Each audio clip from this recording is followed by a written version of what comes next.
Na msintofahamu kuhusu ufadhili wa masomo umeibuka miongoni mwa wanafunzi wanaoanza kujiunga na vyuo vikuu nchini, huku serikali ikipanga kufanya mageuzi katika mfumo wa ufadhili ulioanzishwa mwaka 2023. Huku wanafunzi 202,133 waliopangiwa ufadhili wa serikali wakijiandaa kuanza safari yao ya elimu katika vyuo vikuu, taasisi hizo tayari zinakabiliwa na upungufu wa mabilioni ya fedha, bunge likiwa bado halijaidhinisha mageuzi hayo yanayopendekezwa. Vyuo vikuu vipo chini ya shinikizo la kuhudumia wanafunzi zaidi kwa rasilimali chache. Ann Musungu ana maelezo zaidi. Wanafunzi wameanza kueleza mkanganyiko na kutokuwa na uhakika kuhusu hatma ya ufadhili wao wanapojiunga na taasisi za elimu ya juu, huku serikali ikipanga kufanya mageuzi katika mfumo wa ufadhili ulioanzishwa mwaka 2023 baada ya mara kwa mara kushindwa kutoa fedha za kutosha kuwawezesha wanafunzi.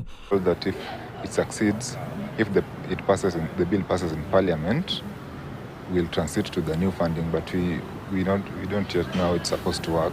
What we know is we complete our education when we owe the government a lot of money. We are not aware how we are going to transition from the other model to the new model. Kufikia Jumanne, bunge la kitaifa lilikuwa limewaalika wananchi na wadau kuwasilisha maoni kuhusu mswada wa elimu ya juu ya mwaka 2026. Hata hivyo, kwa kuwa mabadiliko hayo bado hayajaidhinishwa na bunge, wanafunzi 202,133 waliopangiwa ufadhili wa serikali watajiunga na vyuo vikuu chini ya mfumo wa sasa. Hali inaongeza mzigo kwa taasisi ambazo tayari zinakabiliwa na changamoto za kifedha.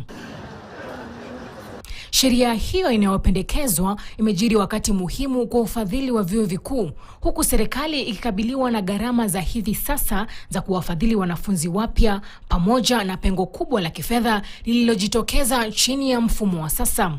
We have a funding gap of total funding gap of 77.6 billion in all the funding agencies. That includes HELB, Universities Fund, and TVET Funding Board. And this will continue growing. By the year 2031, we will have a funding gap of 351.2 billion Kenya shillings.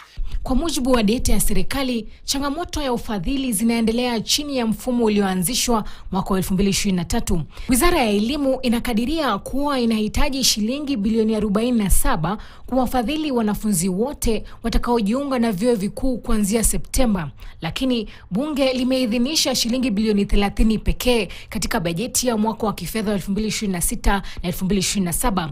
Inaacha pengo la takribani shilingi bilioni 17 ambalo vyuo vikuu vitalazimika kulibeba.